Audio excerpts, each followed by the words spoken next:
สบายดีบรรดาท่านทั้งหลายบทนี้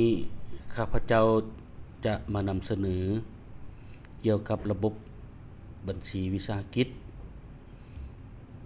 ที่ถูกต้องแล้วก็ได้รับร้องแล้วก็ได้รับอนุญาตนำใช้อยู่หัวหน่วยธุรกิจในสปป.ลาวเพื่อเฮ็ดให้เจ้าหน้าที่กวดกาบัญชีกวดกาอากรและผู้เฮ็ดบัญชีโดยเฉพาะพนักงานแขนงคุ้มครองการบัญชีแขนงช่วยสหกรณ์แขนงกวดกาและผู้ถือบัญชีให้หัวหน่วยธุรกิจรับทราบและเป็นเอกภาพกันในการจัดตั้งปฏิบัติเวียกงานบัญชีในต่อหน้าของหัวหน่วยถือบัญชีวิสาหกิจข้าพเจ้าจะขออนุญาตเข้าสู่บทเรียนระบบบัญชีของหัวหน่วยธุรกิจอยู่สปป.ลาวแบ่งออกเป็น3ระดับคือดังนี้ 1. การบัญชีสำหรับวิสาหกิจขนาดน้อยที่สุดหรือเรียกว่าจุลวิสาหกิจระดับที่ 2. การบัญชีสำหรับวิสาหกิจที่บ่รับใช้ผลประโยชน์สาธารณะขนาดใหญ่ขนาดน้อยและขนาดกลางและอันที่ 3. การบัญชีสำหรับวิสาหกิจที่รับใช้ผลประโยชน์สาธารณะหมายความว่าอยู่ใน3หัวข้อนี้ก็พวกเขามีระบบบัญชีให้เฉพาะ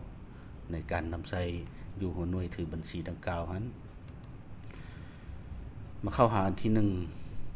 การบัญชีสำหรับวิสาหกิจขนาดน้อยที่สุดหรือจุลวิสาหกิจนี้แม่นการเก็บกำการบันทึกข้อมูลสรุปการเคลื่อนไหวด้านการเงินเพื่อสร้างเอกสารรายงานการเงินของจุลวิสาหกิจอันนั้นเขาเอิ้นว่าการบัญชีบัดนี้การบัญชีของจุลวิสาหกิจนี่มันสร้างขึ้นตามหลักการพื้นฐานเงินสดคำว่าเงินสดอยู่ในที่นี้ก็หมายความว่าเงินสดอยู่ในกำมือเงินฝากธนาคารเป็นเช็คหรือว่าสามารถชำระซาสางได้ง่ายนั่นแหละอันเขาเอิ้นว่าเงินสดความหมายเงินสดอยู่ในการบัญชีนี้หมายความว่าลงบัญชีตามบรรดาเงินเกิดขึ้นว่าซั่นเนาะเงินสดได้จ่ายเงินสดได้รับมันจึงสามารถลงบัญชีได้ก็เพื่อหยังกับการบันทึกบัญชีก็เพื่อคุ้มครองติดตามและกวดกาการเคลื่อนไหวทางด้านการเงินของตนแล้วก็แนวใช้เพื่อสร้างความเข้มแข็งทางด้านเศรษฐกิจการเงินให้แก่จุลวิสาหกิจให้แก่ตนเองนั้นเพื่อประกอบส่วนเข้าในการสร้างสาพัฒนาเศรษฐกิจแห่งชาติให้ยืนยงการจัดแบ่งว่าวิสาหกิจใดจะถูกจัดอยู่จุลวิสาหกิจแม่นได้อิงตามเงื่อนไขการจัดแบ่งขนาดวิสาหกิจตามตำรับเลขที่25ของรัฐบาลฉบับลงวันที่16มังกร2017รายละเอียดก็พวกเขาก็ได้มีตัวอย่างในกระบทกวดแก้เนาะอยู่ในคู่มือหลักการบัญชีฉบับเลขที่0404/กงลงวันที่7กุมภาพันธ์2022อันพวกเขามีละเอียดขอให้บรรดาท่านไปศึกษาไปอ่านเบิ่งว่าซะเนาะสำหรับคู่มือหลักการบัญชีฉบับเลขที่0404การถือบัญชีสำหรับจุลวิสาหกิจการถือบัญชีจุลวิสาหกิจเป็นการเก็บกำและการบันทึกข้อมูลบัญชีของหัวหน่วยธุรกิจใดหนึ่งเพื่อสนองข้อมูลข่าวสารทางด้านการเงินให้ถูกต้องครบถ้วนและโปร่งใสนะสำคัญแล้วก็เพื่อรับประกันการถือบัญชีของจุลวิสาหกิจและเพื่อความเป็นเอกภาพในการรายงานจุลวิสาหกิจต้องเก็บกำและบันทึกข้อมูลเป็นสกุลเงินกีบบันทึกรายการเคลื่อนไหวโดยประกอบมีเอกสารดังนี้อันที่1นี่ต้องมีเอกสารยั่งยืนในการบันทึกบัญชีอันที่2ทางคณะรับผิดชอบพวกเราก็ได้ กำหนดเลขหมายบัญชีหรือว่าเอิ้นว่ารหัสบัญชีกลุ่มรายการที่เกิดขึ้นเช่นว่ารายรับรายจ่ายและก็อันที่3ก็มีปึมบัญชีประจำวันว่ารูปแบบปึมบัญชีประจำวันจะเป็นรูปแบบแนวใด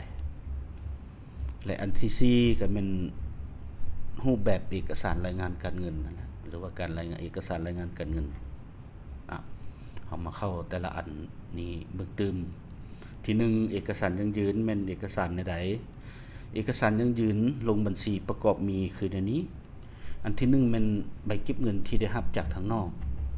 ในเวลาที่จุลวิสาหกิจได้มีการซื้อหั่นแหละว่าง่ายมีการซื้อมีการจ่ายก็ต้องได้เอาไปเก็บเงินเป็นเอกสารที่ทางการอนุญาตนั่นแหละเพื่อจะมาบันทึกบัญชีอันที่2ใบเก็บเงินที่ได้ออกให้ลูกค้าหมายความว่าใบเก็บเงินอากรที่แขนงช่วยสหกรณ์อนุญาตนั่นแหละปัจจุบันนี้เขาเจ้าก็เฮ็ดออกอยู่ในระบบโปรแกรมโดยเฉพาะแอปมือถือของจุลวิสาหกิจหรือว่าวิสาหกิจขนาดน้อยที่สุดนี่ก็ถือว่ามีแล้วเนาะจะเป็นเจียน้อยๆซ้ำเจียซ้ำ3นิ้วบ่หรือว่าขนาดเป็นเจียมันนั้นสำหรับจุลวิสาหกิจสามารถออกได้เองว่าซะเนาะแล้วก็การออกดังกล่าวนั้นออกไปเก็บเงินแล้วมันก็ไหลเข้าสู่ระบบรายงานการเงินเข้าปึมบัญชีประจำวันเข้าเอกสารรายงานการเงินเนาะมีเพียงแต่เอารายจ่ายหันมาตีเขาตืมเนาะใบเก็บเงินที่ได้รับจากทางนอกมาตีเขาตืมก็ถือว่ามันก็สร้างเอกสารรายงานการเงินให้เฮาครบสุดอันนั้นเป็นข้อสะดวกคือในนั้นแล้วก็เอกสารยั่งยืนก็มีอื่นๆเช่นตัวอย่างว่าใบยั่งยืนหรือว่าตัดตารางการจ่ายเงินให้พนักงานนั่นแหละว่าง่ายๆเนาะเงินตามคำเดือนที่ว่าเป็นรายจ่ายหั่นเนาะหรือว่าเอกสารที่ว่าได้ฝากเงินบ่หรือว่าถอนเงินสิอันนี้ก็ถือว่าเป็นว่าเอกสารอื่นๆเนาะและเอกสารยั่งยืนดังกล่าวนี้ล้วนแล้วแต่เป็นเอกสารในการจดเข้าปึมคือได้เว้ามาเบื้องต้นนั่นเนาะเพื่อเป็นการแสดงรายรับรายจ่ายธุรกิจอย่างครบถ้วนและถูกต้องตามรายการเคลื่อนไหวตัวจริงของเจ้าของธุรกิจและจะเป็นบ่อนอิงอันหนักแน่นให้แก่เจ้าหน้าที่กวดกาแล้วที่เกี่ยวข้องผู้ที่มีสิทธิอำนาจในการกวดการรายเรียงนั้นนะอันนั้นแม่นอันที่1เอกสารยั่งยืนอยากนำเสนอให้บรรดาท่านเข้าใจนะอันที่2รหัสกลุ่มบัญชีนะรหัสกลุ่มบัญชีนี้ก็เป็นรหัสที่ว่าใช้เพื่อเป็นพื้นฐานในการสังรวมเข้าในเอกสารรายงานการเงินให้มันอยู่นำกันนั่นแหละว่าง่ายรายการเดียวกันก็อยู่แถวเดียวกันก็อยู่ในนั้นก็วิสาหกิจสามารถย่อยหรือว่าสร้างขึ้นเติมได้นะตัวอย่างที่อิงใช้กำหนดอยู่ในคู่มือหลักการบัญชีฉบับเลขที่0404หั่นเนาะเฮาจัดขึ้นในนี้เนาะนี่แหละยกอย่างว่า70ก็แม่นรายรับจากการขายสินค้าหรือขายการบริการก็มาเข้าแถวเดียวนี่แหละเพิ่นว่ารายรับจากการขาย60ก็แม่นซื้อสินค้าหรือวัตถุอุปกรณ์ที่ติดพันกับการดำเนินธุรกิจ62ก็เป็นค่าใช้จ่ายบริหารเห็นบ่เนาะพวกเขาก็กำหนดไว้นี่ละเอียดซึ่งว่าจะนอนอยู่ในตารางเป็นแถวอยู่ในตารางดังกล่าวหั่นอันที่3เป็นปึมบัญชีประจำวันนะสำหรับปึมบัญชีประจำวันนี้นะที่รับใช้สำหรับจุลวิสาหกิจนี้ก็มีหัวเดียวหั่นแหละว่าง่ายซึ่งเพิ่นเดินว่าปึมบัญชีประจำวันคลังเงินสดรวมหัวเดียวนะซึ่งมีแบบฟอร์มคือดังนี้นี่แหละเนาะแบบฟอร์มเบื้องซ้ายก็ถือว่ารายละเอียดเนื้อในรายละเอียดเนาะมีวันเดือนปีเลขที่ใบยังยืนที่เฮาเว้ามาแล้วอยู่ในข้อที่1และเนื้อในเฮ็ดหยังกลุ่มเลขบัญชีก็นอนอยู่ในข้อที่2หั่นเอามาใส่มันถึกเลขบัญชีหยังค่าใช้จ่ายบริหารบอกก็ใส่62อยู่ครึ่งนี่สมมุติว่าบ่เนาะนอกจากนั้นแล้วก็มาเบื้องเงินที่รับหรือว่าจ่ายนะคันว่าเป็นเงินสดรับก็อยู่เลข1คันว่าเงินสดจ่ายก็อยู่เลข2คันว่าเป็นเงินเกี่ยวข้องกับการโอนอยู่ติดพันกับธนาคารก็เอามาเป็นเงินฝากธนาคารนี้ อันนี้เป็นเกินว่าเงินสดเนาะทั้ง2อันนี่แหละอันนึงเป็นเงินสดในกำมือนึงเป็นเงินสดอยู่ธนาคารมีทั้งรับทั้งจ่ายและตัวที่พัวพันนี้เนาะเป็นรายรับก็เอามาเข้ารายรับเนาะตัว5กับ7นี้คันเป็นรายจ่ายก็เป็น6กับ8อยู่ในนี้เนาะรายรับกับรายจ่ายนี่ก็สิได้แยกออกเป็น2อันนึงก็มีรายรับในกิจการปกติติดพันกับธุรกิจติดพันกับใบทะเบียนแล้วว่าเจ้าเคลื่อนไหวเฮ็ดหยังคันว่าบ่ติดพันก็เป็นนอกแต่ว่าตัวเองได้จ่ายเงินก็มาใส่อยู่นอกเพื่อแยกให้เห็นเป็นรายการในกิจกรรมปกติหรือว่ารายการนอกกิจกรรมปกติที่เกิดขึ้นในวิสาหกิจนั้นนะอันนี้เป็นอันที่3นะที่อยากเสนอให้บรรดาท่านและอันที่4ก็เป็นเอกสารรายงานการเงินก็มีความจริงก็มีหัวเดียวแหละแต่ว่าวิสาหกิจดังกล่าวคนเฮ็ดเป็นเดือนเนาะอันนี้รูปแบบเป็นเดือนคนเฮ็ดเป็นเดือนแล้วก็เป็นปีมี2อันหุมพางหน้าตาคล้ายคือกันนี่แหละก็จัดให้ละเอียดถ้าเป็นรายรับจากการขายสินค้าก็นี่เข้ามามันจะแล่นเข้ามาอยู่ในแถวนี้รายละเอียดทางถึงก็สิเป็นการสะสมเกิดขึ้นยกมาเป็นแต่ละแถวอยู่ในแต่ละอันถือว่าได้จัดครบสุดเกี่ยวกันกับรูปแบบเอกสารรายงานการเงินเป็นเดือนเนาะอันถ้าว่าเป็นปีเนาะประจำปีก็สิเป็นลักษณะนี้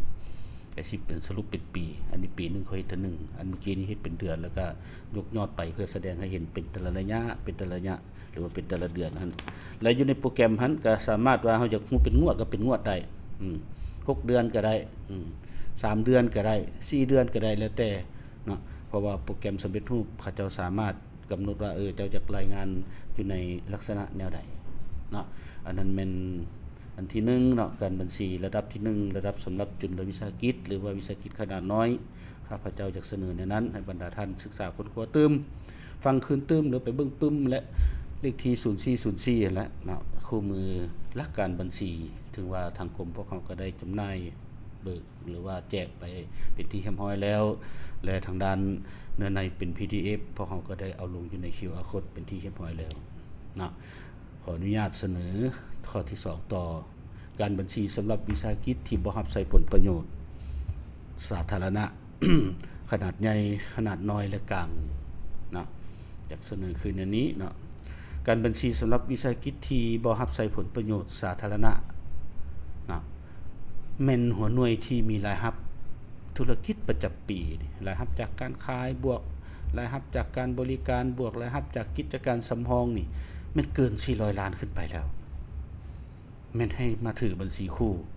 ซึ่งพวกเฮามีระเบียบหลักการวิธีการเฉพาะซะเนาะว่าง่ายแล้วก็สำหรับว่าวิสาหกิจที่บ่รับใช้ผลประโยชน์สาธารณะนี้เขาว่าเป็นวิสาหกิจที่บ่มีส่วนเกี่ยวข้องกับผลประโยชน์ของสาธารณะ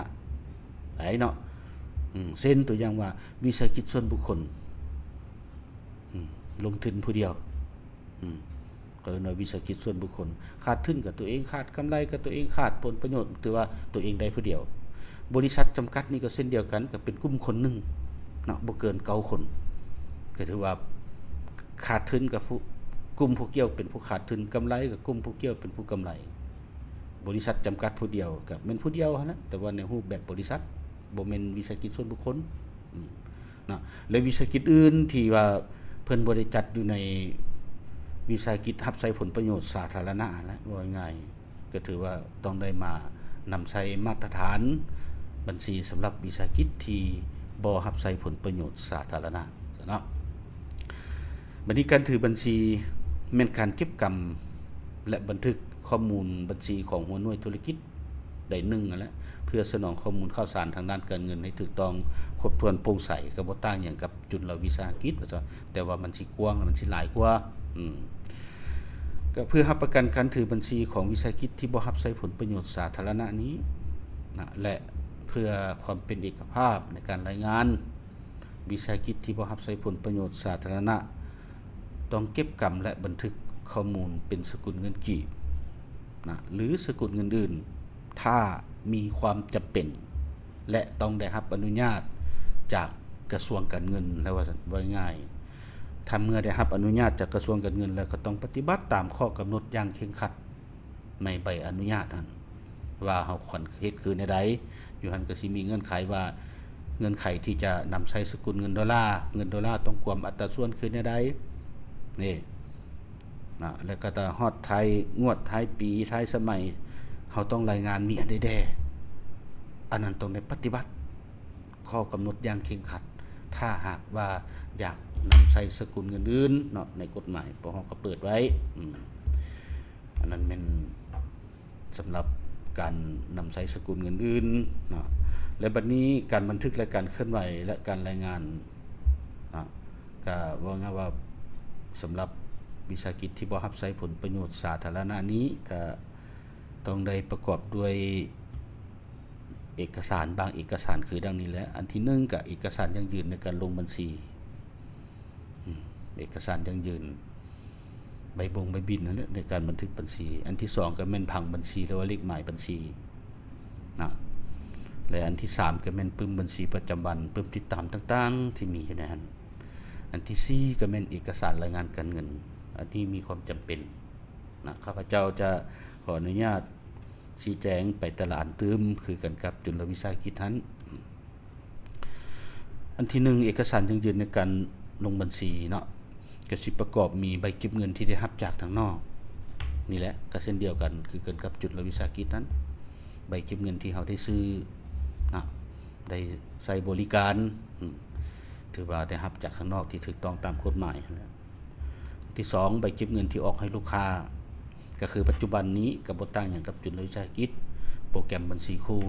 สำหรับวิสาหกิจที่บ่รับใช้ผลประโยชน์สาธารณะพวกเขาก็ได้นำพาชี้นำหัวหน่วยดังกล่าวนั้นพัฒนาสามารถออกใบเก็บเงินอยู่ในโปรแกรมแล้วก็สามารถเชื่อมต่อกับการรายงานการเงินและเชื่อมต่อกับระบบแท็กลิสของช่วยสหกรณ์อันนี้ถือว่าได้แล้วเนาะประมาณปัจจุบันนี้ก็สิมีอยู่ประมาณ7หัวหน่วย7บริษัทที่สามารถพัฒนาได้แล้วรายละเอียดก็ประสานสมทบกับแขนงคุ้มครองการบัญชีตื้มว่ามีบริษัทใดแด่โปรแกรมใดแด่ที่สามารถออกไปเก็บเงินอยู่ในระบบได้ว่าซั่นเนาะ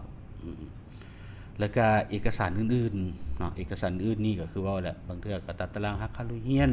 ก็สามารถมาบันทึกบัญชีตัดตารางคิดรายเงินเดือนและอื่นๆที่วิสาหกิจสร้างขึ้นเนาะแต่ว่าบ่ได้อยู่ในระบบโปรแกรมหั่น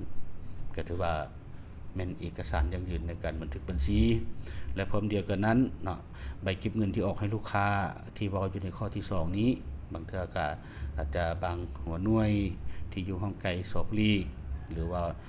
อินเทอร์เน็ตเข้าบ่ถึงก็สามารถนำใช้ใบเก็บเงินที่แขนงช่วยสหกรณ์อนุญาตให้ขายในแต่ละปีหั่นว่าง่ายเนาะ พร้อมเดียวกันนั้นเอกสารดังกล่าวนี้ล้วนแล้วแต่เป็นเอกสารยั่งยืนในการจดจ่ายเข้าปึ้มบัญชีคือได้เว้ามาหั่นเนาะเพื่อเป็นการแสดงรายรับรายจ่ายธุรกิจอย่างครบถ้วนถูกต้องตามรายการเคลื่อนไหวตัวจริงของเจ้าของธุรกิจและจะเป็นบนอิงอันหนักแน่นให้แก่การกวดกาของเจ้าหน้าที่ที่เกี่ยวข้องและก็ผู้มีสิทธิอำนาจในการกวดกาไล่เลี่ยงหั่นล่ะบ่ง่ายเนาะอันนั้นอันที่1สำหรับวิสาหกิจที่บ่รับใช้ผลประโยชน์สาธารณะและอันที่2ผังบัญชีเนาะหรือว่าเลขหมายบัญชีนี้เนาะความจริงแล้วผังบัญชีเลขหมายบัญชีนี้นะพวกเขาก็ได้ค้นคว้ากันละเอียดแล้วก็ถูกขับร้องตั้งแต่ต้นปี2020พุ่นแหละเนาะนอนอยู่ในเอกสารข้อตกลงเลขที่0369คันทับกงลงวันที่4กุมภาพันธ์2020อันสันผังบัญชีนี้แม่นหยังเนาะแม่นการกำหนดประเภทเลขหมายและชื่อบัญชีที่จัดเป็นระบบในกลุ่มที่สอดคล้องกันเนาะซึ่งนำใช้เพื่อบันทึกรายการเคลื่อนไหวด้านการเงินเกี่ยวกับทรัพย์สินหนี้สินทุนรายรับรายจ่ายที่เกิดขึ้นเข้าใส่ปึ้มบัญชีประจำวันเพื่อสร้างเอกสารรายงานการเงินเฉพาะของแต่ละวิสาหกิจนั่นแหละว่าง่ายๆเนาะอันนั้นแม่นถือว่าผังบัญชีรวมพวกเขามีแล้วเนาะแต่ว่าวิสาหกิจต้องได้ไปเฮ็ดเอาตื่มเฉพาะตัวที่มีแล้วก็แยกย่อยเนาะจากที่ทางกระทรวงการเงินได้กำหนดเป็นอันเดียวแต่ว่าพวกเรามีหลายอันยกตัวอย่างคือบัญชีเงินฝากสิเนาะเงินฝากธนาคารสิเฮามีหลายธนาคารเฮาก็แยกออกตื่ม เพราะว่าจะเป็นสกุลเงินกีบหรือสกุลเงินตราต่างประเทศก็แล้วแต่ว่าซะเนาะอันนั้นเขาเอิ้นว่าต้องได้เฮ็ดเป็นเฉพาะกิจการของตนเองการกำหนดผังบัญชีสำหรับวิสาหกิจที่บ่รับใช้ผลประโยชน์ทางพวกเขาก็สั่งรวมได้คืนนี้เนาะข้อกอนี่อยู่ในใบรายงานผลการดำเนินงานเนาะหรือว่ากำไรขาดทุนนั่นแหละใบกำไรขาดทุนเนาะพวกเขาก็กำหนดขึ้นต้นด้วยเลข6เนาะถือว่าเป็นรายจ่ายเนาะในนั้นรายจ่ายก็สิประกอบมีต้นทุนขายบ่เนาะต้นทุนขายหรือว่าต้นทุนทางกงต้นทุนที่ติดพันกับกิจกรรมโดยกงนั่นแหละเช่นตัวอย่างคือบ้านพักโรงแรมนี่เนาะต้นทุนทางกงก็แม่นหักค่าลุยเฮียนของห้องพักนั่นแหละเห็นบ่เป็นต้นทุนขายเขาเอิ้นหรือว่าเงินเดือนของกรรมกรผู้รับผิดชอบเกี่ยวกันกับรับแขกอันก็เป็นต้นทุนขายหรือว่าต้นทุนทางกงเขาเอิ้นเห็นบ่เนาะหรือว่าอุปกรณ์รับใช้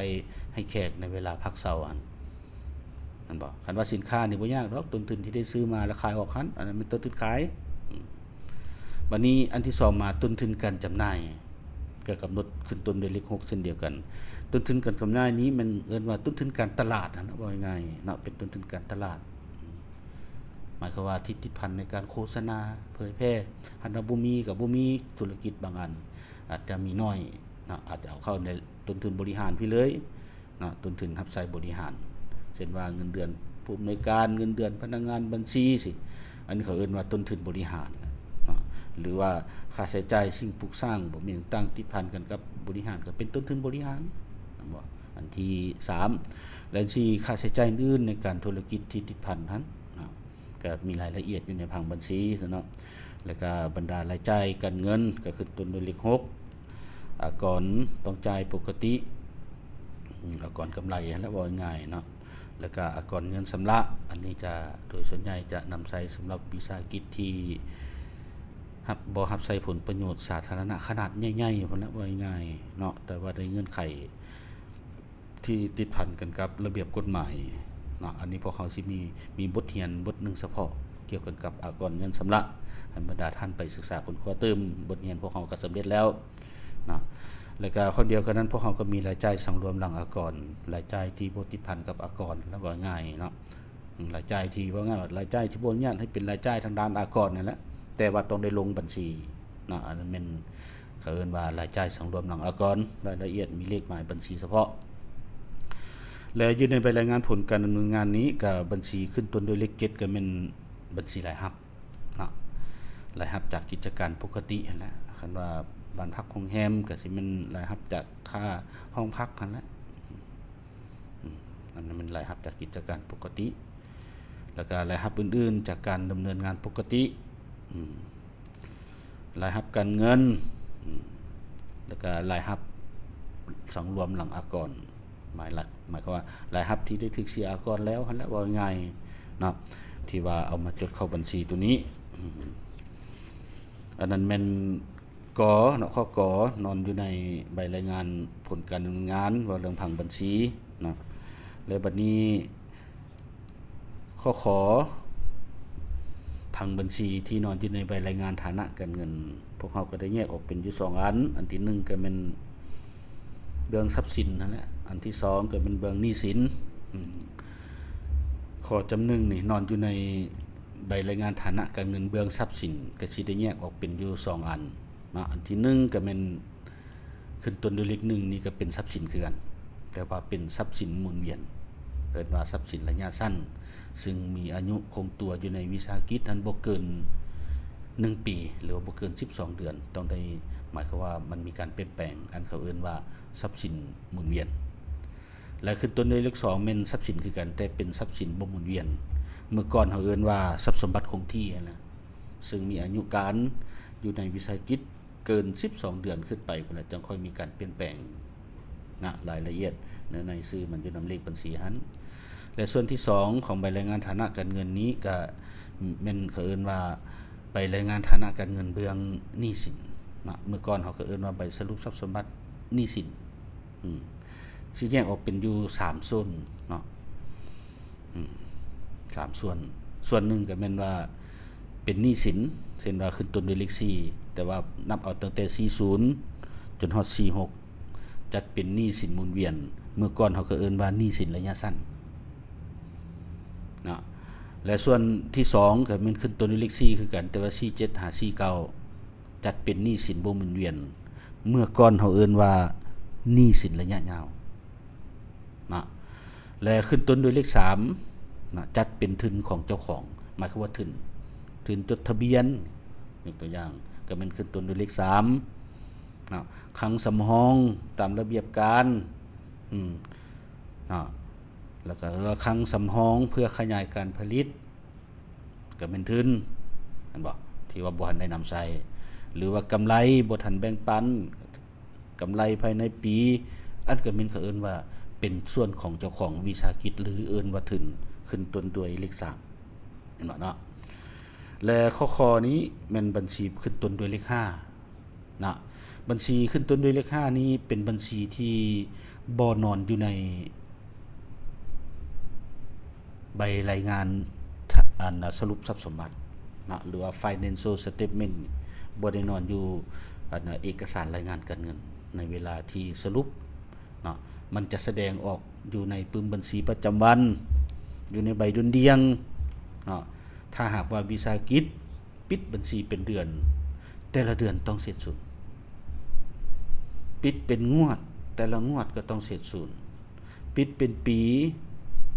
แต่ละปีก็ต้องเสร็จสุดขั้นสั้นในการนำใช้บัญชีประเภท5นี้ควรระวังเช่นตัวอย่างว่าบัญชีพัวพันสิพัวพันระวังถ้าหากว่าเขามีสาขาค่อยมานำใช้บัญชีพัวพันบัญชีพัวพันบัญชี50ว่าซะอยู่ในนี้ว่าซะเนาะหรือว่าบัญชีรอท่าซาสางด้านรายรับรายจ่ายถ้าหากว่าเฮาสรุปบัญชีเป็นเดือนก็บ่จำเป็นมาใช้ถ้าเป็นปีจะค่อยมาใช้ได้นี่เห็นบ่บัญชี51นะและบัญชีโอนภายในบัญชี58ยกตัวอย่างตัวนี้เนาะกับถ้าหากโอนภายในโอนหยังโอนระหว่างเงินสดกับเงินฝากกับเงินฝากอยู่ในนั้นแน่นอนแหละถ้าสรุปเป็นบัญชีเป็นเดือนเขาต้องได้ไปนำเบิ่งเอกสารว่าย้อนเหตุผลหยังแล้วก็มาปิดให้มันเสร็จสุดหรือว่าเป็นปีเป็นงวดต้องเสร็จสุดอันนี้อยากว่าเกี่ยวกันกับความหมายของบัญชีขึ้นต้นด้วยเลข5จะบ่นอนอยู่ในเอกสารรายงานการเงินบ่นอนอยู่ใน financial statement นี้บ่นอนอยู่ในใบรายงานฐานะการเงินนี้แล้วว่าง่ายเนาะบ่ได้แสดงออกอยากเสนอคือนั้นเกี่ยวกับบัญชีประเภท5ส่วนรายละเอียดเนาะก็ให้ไปเบิ่งอยู่ในข้อตกลงฉบับเลขที่0369นะลงวันที่4กุมภาพันธ์ให้บรรดาท่านไปศึกษาเบิ่งแต่ละเลขบัญชีละเอียดตื่นอยู่ในหันเพื่อที่จะเอาไปนำใช้อันใดใช้อยู่บ่อนใดอันใดบุคคลเกี่ยวข้องกับวิสาหกิจของพวกเขาสำหรับเลขหมายบัญชีบ่แม่นสิไปกำหนดเอาทั้งหมดทั้งมวลใดยกตัวอย่างคือกิจกรรมบ้านพักกับโรงแรมนี่เนาะยกตัวอย่างคือบ้านพักว่าสมมุติว่าก็ธุรกิจก็สิมีกิจกรรมที่อนุญาตกับมีห้องให้เช่าเนาะแล้วก็มีสมมุติว่ามีรถให้เช่ามีห้องอาหารให้บริการสิทางบัญชีมันก็ต้องไปกำหนดเอาแต่เฉพาะพวกนั้นสิไปกำหนดเอาฮอดอันนั้นพ่อแม่พันธุ์สัตว์พวกมันก็ปูเป็นเอาแล้วอันนั้นเนาะจากเสนอขึ้นนั้นได้ไม่หลายอันต้องได้ศึกษาขึ้นเติมเนาะข้าพเจ้าจะบ่ลงลึกละเอียดอันนี้เพียงแต่เอาหลักการเอาภาพรวมให้บรรดาท่านผู้ที่จะไปกวดกาผู้ที่จะตั้งปฏิบัติท่านเพื่อให้ฮู้ว่าธุรกิจประเภทนี้ควรมีเลขบัญชีใดๆว่าง่ายเนาะเอาอันที่3บัดนี้นะปึ้มบัญชีและปึ้มติดตามต่างๆก็ทุกหัวหน่วยต้องถือปึ้มบัญชีประจำวันแล้วก็มีปึ้มบัญชีใหญ่ตัดตารางติดตามการหักคันลุยเฮียนตัดตารางติดตามต้นทุนวัตถุตัดตารางติดตามต้นทุนซื้อเนาะเห็นบ่ก็ยกเว้นจุลวิสาหกิจนั่นแหละอยู่ในโลแม่งที่1หั่นก็ถือว่า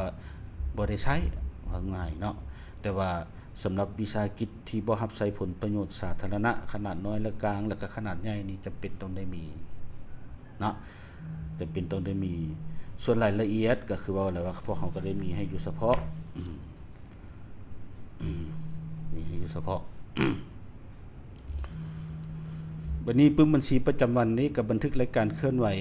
ที่กระทบใช้ทรัพย์สินหนี้สินทุนตนเองรายจ่ายรายรับของหัวหน่วยโดยอย่างน้อยมีการสังรวมคืนเดือนละเทื่อให้บอกอย่างน้อยเดือนละเทื่อเกี่ยวกับรายการเคลื่อนไหวทั้งหมดที่ได้ลงบัญชีและการจดจ่ายเข้าปึ้มบัญชีประจำวันถูกยกยอดไปเข้าปึ้มบัญชีใหญ่ตามผังบัญชีของหัวหน่วยนะแล้วก็ปึ้มบัญชีประจำวันและปึ้มบัญชีใหญ่สามารถแยกออกเป็นปึ้มบัญชีประจำวันสำรองและปึ้มบัญชีใหญ่สำรองตามความต้องการของวิสาหกิจรายละเอียดเนาะเพราะเขาก็มีปึ้มบัญชีต่างๆกำหนดไว้อยู่ในปึ้มคู่มือการบัญชีฉบับเลขที่1768ทับกงลงวันที่6กรกฎาคม2020เนาะมีรูปแบบหน้าตาเป็นแนวใดเฮ็ดแนวใดแต่ละอันแม่นนอนอยู่ในหันมีแม่นบ่เนาะให้บรรดาท่านไปเบิ่งอยู่ในหันสำหรับผู้ที่กวดกาบ่หรือผู้เอาไปจัดตั้งปฏิบัติก็ต้องได้อิงใส่ปึ้มคู่มือตัวนี้แหละ1768ต้องได้ศึกษาเบิ่งว่าปึ้มบัญชีประจำวันนี่หน้าตาเป็นแนวใดหัวหน่วยถือบัญชีเฮ็ดถูกต้องหรือบ่คันว่าเป็นพนักงานบัญชีก็ต้องแนะนำหัวหน่วยว่าเฮาต้องเฮ็ดคืนอันนี้ตัดตารางหักค่าลุยเฮียนคือกันเนาะตัดตารางติดตามวัตถุต่างๆเช่นเดียวกันขอให้ไปเบิ่งอยู่ใน1768ว่าซั่นเนาะบัดนี้มาเบิ่งเอกสารรายงานการเงินเอกสารรายงานการเงินตัวที่4นี้เนาะวิสาหกิจที่บ่รับใช้ผลประโยชน์สาธารณะซึ่งเป็นวิสาหกิจขนาดใหญ่วิสาหกิจขนาดน้อยและกลางคือว่ามาต้องปฏิบัติตามมาตรฐานรายงานการเงินสำหรับวิสาหกิจที่บ่รับใช้ผลประโยชน์สาธารณะเพื่อสร้างเอกสารรายงานการเงินของตนเนาะเพื่อสร้างเอกสารรายงานการเงินของตนเอกสารรายงานการเงินแม่นเอกสารที่แสดงเกี่ยวกับฐานะการเงินผลการดำเนินงานฐานะการเงินก็แม่นทรัพย์สินหนี้สินทุนแล้วนี่ผลการดำเนินงานด้านการเงินกับกำไรขาดทุนกระแสเงินสดแสดงถึงเม็ดเงินที่เฮาจ่ายออกไปหันอยู่ในกระแสใดรับเข้าอยู่ในกระแสใดบ่แล้วก็ส่วนเป็นแปลงทุนเจ้าของวิสาหกิจว่าทุนมันเพิ่มขึ้นหรือลดลงคือแนวใดและบทอธิบายซ้อนท้ายเอกสารรายงานการเงินตัวนี้ขาดบ่ได้บทอธิบายซ้อนท้ายต้องได้เฮ็ดว่าซั่นเนาะเฮ็ดแนวใดนะก็พวกเขาก็มีบทตัวอย่างบทกรณีศึกษาในตัวหน้าให้เบิ่งว่าซั่นเนาะเฮามาเบิ่งเอกสารรายงานการเงินสำหรับวิสาหกิจสำหรับการบัญชีของของหัวหน่วยวิสาหกิจที่บ่รับใช้ผลประโยชน์สาธารณะขนาดน้อยขนาดใหญ่อันนี้แยกออกว่าซั่นเนาะระหว่างขนาดน้อยขนาดกลางนี้แม่นสิอันเดียวกันขนาดใหญ่ต่างหากเด้เนาะเป็นแต่ละระดับสำหรับวิสาหกิจขนาดน้อยและกลางนี้จะให้มีเพียงแต่เท่านี้อันนึงใบรายงานฐานะการเงินเบื้องทรัพย์สินหนี้สินนั่นแหละกับทุนนั่นแหละอันที่1อันที่2ใบรายงานผลการดำเนินงานหรือว่ากำไรขาดทุนเนาะและอันที่3นั่นแหละบทอธิบายซ้อนท้ายรถเนาะบทอธิบายซ้อนท้ายเอกสารรายงานการเงินก็คือว่าแหละรูปแบบมันให้ไปเบิ่งตาม0369หั่นนอกเหนือจากนี้บ่ได้เนาะหันรูปแบบออกมาไปเขียนออกมาไปแต้มออกมาแล้วแตกต่างกันบ่ได้โปรแกรมใดคือกันถ้าหากว่าบรรดาท่าน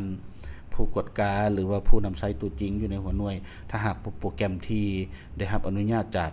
กระทรวงการเงินแล้วเนาะถ้าหากว่ารูปแบบยังบ่คืออยู่ใน0369ขอให้รายงานพวกเขาเนาะโปรแกรมของไผพวกเขาจะลงสีนำแล้วก็ลงแนะนำให้เขาเจ้าไปปรับปรุงให้อันนั้นเป็นคืออันนั้นเนาะสำหรับรูปแบบบ่ให้เป็นห่วงว่าเนาะแต่สำหรับรูปแบบของบทอธิบายซ้อนท้ายเอกสารรายงานการเงินนี่บ่มีเนาะบ่มีข้าพเจ้าจะอธิบายเติมในตอนต่อไปนี่ว่าซะเนาะสำหรับอธิบายเกี่ยวกับเอกสารรายงานเอกสารซ้อนท้ายบทอธิบายเอกสารซ้อนท้ายนี่ข้าพเจ้าจะอธิบายเติมก็ใบรายงานฐานะการเงินก็คือว่าแล้วรูปแบบก็เป็นได้จัดเรียงตามลำดับนี้เนาะทรัพย์สินหมุนเวียนทรัพย์สินบ่หมุนเวียนอันนี้เป็นเบื้องทรัพย์สินแล้วก็เบื้องหนี้สินก็สิแม่นจัดทรัพย์สินหมุนเวียนแล้วก็ทรัพย์หนี้สินหมุนเวียนแล้วก็หนี้สินบ่หมุนเวียนแล้วก็ถึงเจ้าของตามลำดับอยู่ในหั่นเนาะใบรายงานผลการดำเนินงานก็หมายถึงสรุปรวมผลได้รับหั่นแหละเนาะกำไรขาดทุนเสนอในรูปแบบจัดตามเป็นแต่ละคอร์ดว่าซั่นเนาะเป็นแต่ละคอร์ดเป็นคือแนวใดหั่นบัดนี้ เอกสารรายงานการเงินสำหรับหัวหน่วยวิสาหกิจที่บ่รับใช้ผลประโยชน์สาธารณะขนาดใหญ่อันนี้เพิ่มเนาะเพิ่มเป็น5อันเห็นบ่เพิ่มเป็น5อันแต่รูปแบบก็คือกันกับอยู่0369คือกันพวกเฮาก็กำหนดไว้อยู่ในอันแล้วซะเนาะเพิ่มมาเพิ่มอย่างได้เพิ่มอันที่3ที่4นี้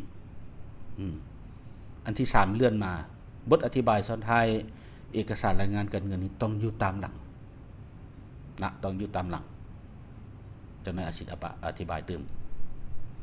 มาเบิ่งรูปแบบอันนี้รูปแบบเบื้องทรัพย์สินอันนี้แหละโปรแกรมเฮ็ดออกไปแล้วก็คือกันกับอยู่ในเอกสารที่ได้รับรองจากรัฐมนตรีกระทรวงการเงินรูปแบบลักษณะนี้ว่าซะเนาะแต่ว่ามันสิงามกว่านี้อันนี้มันขึ้นกันกับเฮาที่ก๊อปมาหั่นอันนี้เบื้องหนี้สินว่าซะเนาะก็สิมีอยู่3ส่วนเมื่อกี้นี้ทรัพย์สินมีอยู่2ส่วนอันนี้ทรัพย์สินมีอยู่3ส่วนหลังจากสุดท้ายก็เอา1 + 2 + 3ออกแล้วก็ใบรายงานผลการดำเนินงานและตามขอดเวียงานว่าซะเนาะเอารายรับจากกิจกรรมปกติลบให้ต้นทุนขายออกมามีกำไรจากเปอร์เซ็นต์อัตราส่วนออกขึ้นได้หลังจากนั้นจะค่อยมีรายรับรายจ่ายอื่นๆเข้ามาเฮ็ดเป็นขั้นไปเขาเรียกว่าตามขอดเวียงานใบรายงานกระแสเงินสดนี้ก็สิมี2แบบเนาะคันว่าธุรกิจถนัดเอาอันใดอันนึงแล้วก็แล้วบ่หมายความว่าเฮ็ดทั้ง2ได้ตัวนี้เนาะถ้าหากว่าเฮ็ดทางอ้อมนี้แล้วก็ทางกงบ่จำเป็นเฮ็ดหรือว่าเฮ็ดทางกงนี้แล้วทางอ้อมก็บ่จำเป็นเฮ็ดเสนอขึ้นอันนั้นผู้กฎกาคือกันบ่แม่นว่าจะบังคับให้เขาเจ้าเฮ็ดทั้ง2แบบบ่แม่นเนาะต้องเฮ็ดแบบเดียวแล้วแต่วิสาหกิจเขาถนัดแต่บัตรออกมันออกคือกันบ่แตกต่างหยังกันคันเฮ็ดทั้ง2ก็ทั้ง2อันออกคือกันแต่อยู่ในบทฝึกหัดของพวกเฮาเฮ็ดให้เบิ่งทั้ง2เนาะในตอนต่อไปพวกเขาจะได้รู้กันว่ามันออกคือกันได้แนวใดใบรายงานส่วนเปลี่ยนแปลงทุนเจ้าของเนาะอันนี้ก็เป็นแสดงถึงการเพิ่มขึ้นหรือลึงของทุนวิสาหกิจนะส่วนของผู้ถือหุ้นนั่นแหละว่าง่ายเนาะลักษณะคือว่าส่วนของผู้ถือหุ้นมีลักษณะคือแนวใดข้าพเจ้าจะมาขออนุญาตอธิบายตัวบทอธิบายซ้อนท้ายเอกสารรายงานการเงินนี้เนาะซึ่งว่าเป็นส่วนที่สำคัญนะว่าง่ายพอเพื่อเฮ็ดให้ตัวเลขอยู่ในใบรายงานฐานะการเงินเรื่องทรัพย์สินหนี้สินนะแล้วก็ใบรายงานผลการดำเนินงานกำไรขาดทุนใบรายงานกระแสเงินสดและอยู่ในใบรายงานส่วนเปลี่ยนแปลงทุนเจ้าของปากเป็นนะปากเป็นเพราะว่าผู้บริหารนะเขาเจ้าบ่ได้คืนไปเบิ่งได้อันใบเก็บเงินเป็นคืนแนวใดคิดไล่แนวใดมาจากไสบ่ใบดุลเดียงแม่นได้บ่ได้เบิ่งได้เขาเจ้าจะเบิ่ง 3-4 ใบหั่น1ก็คือใบรายงานฐานะการเงินทรัพย์สินหนี้สิน2ใบแล้วซะเนาะทรัพย์สินหนี้สิน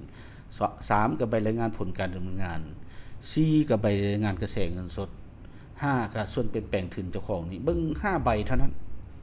นะเบิ่ง5ใบครับฮู้รถจำนวนเงินตัวนี้มันมาจากไสแม้นอธิบายอยู่ในเอกสารตัวนี้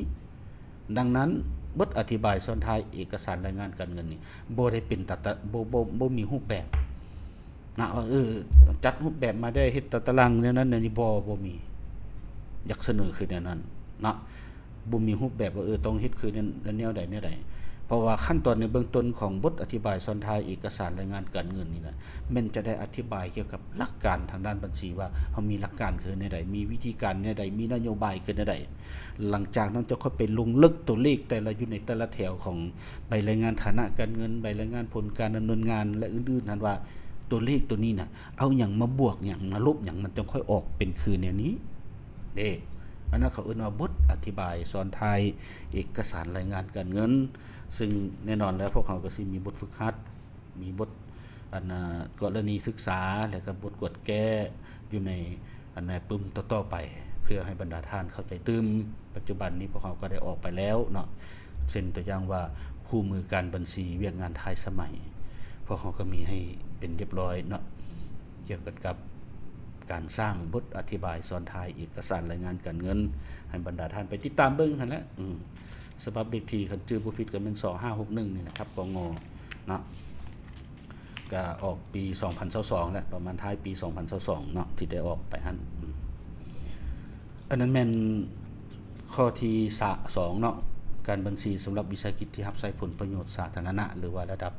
การบัญชีอันที่2ที่พวกเขาได้ค้นคว้าออกมาหั่น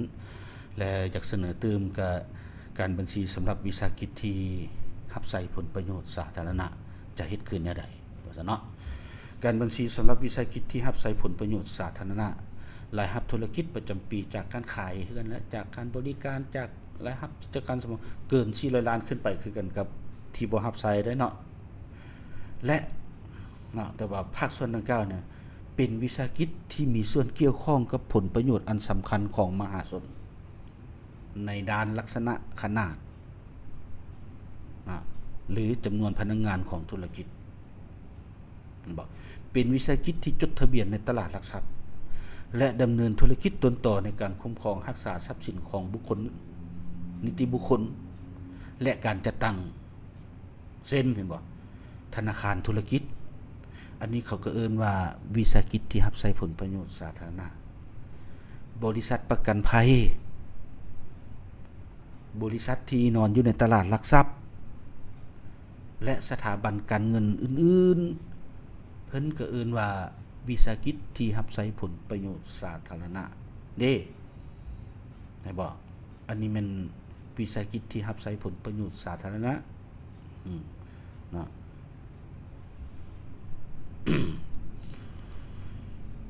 รายละเอียดเนาะสำหรับการกำหนดรูปแบบการรายงานการเงินว่าสิเอารูปแบบใดผังบัญชีนโยบายต่างๆด้านบัญชีของวิสาหกิจที่รับใช้ผลประโยชน์สาธารณะมีดังนี้เนาะ1การบัญชีสำหรับธนาคารธุรกิจและสถาบันการเงินอื่นๆมันขึ้นกับกรมบัญชีและการเงินของธนาคารแห่งสปป.ลาวอันนี้กระทรวงการเงินเฮาบ่ได้กำหนดเนาะเสนอเลยว่าปัจจุบันนี้กรมบัญชีอยู่สปป.ลาวเพราะเขามีอยู่2อัน2ภาคส่วนอันนึงเป็นกรมคุ้มครองการบัญชีขึ้นกับกระทรวงการเงินอันที่2เป็นกรมบัญชีและการเงินขึ้นกับธนาคารแห่งสปป.ลาวภาคส่วนดังกล่าวนี้จะค้นคว้ารูปแบบเนาะ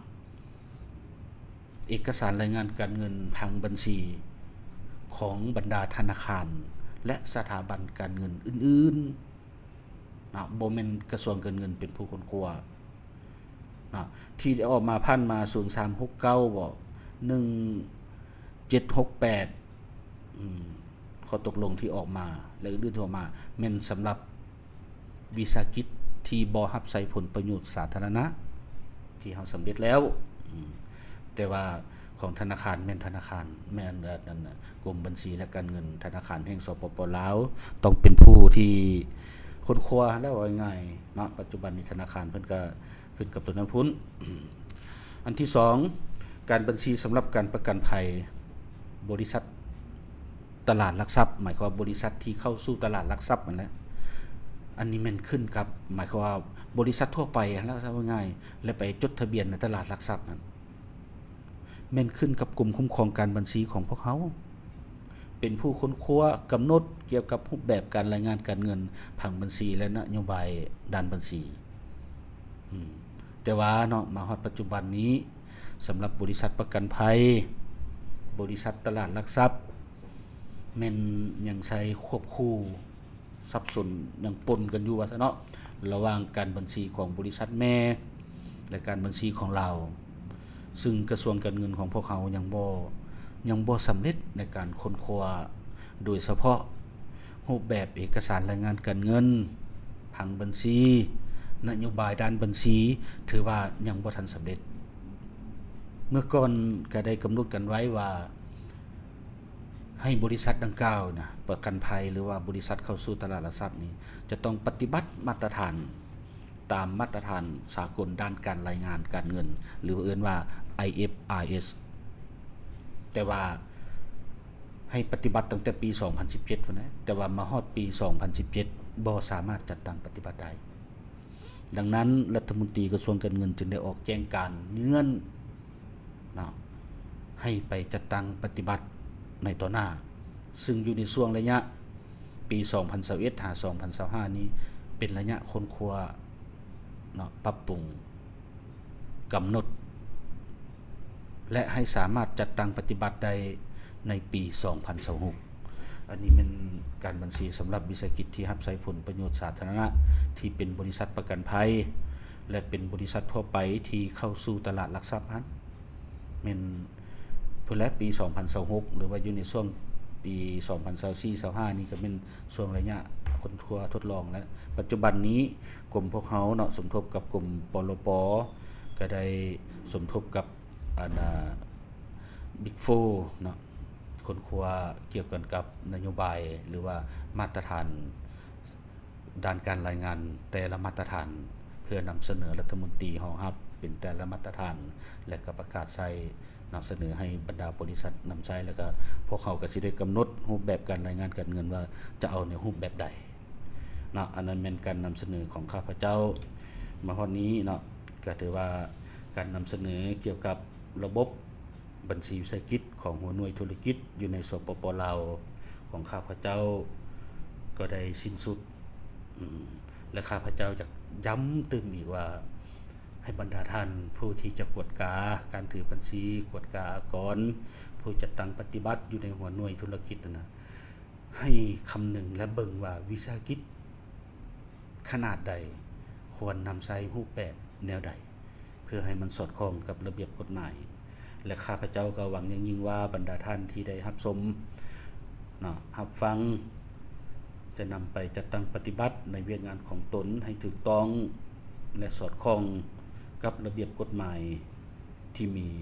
และเป็นเอกภาพกันในต้นหน้าขอบใจ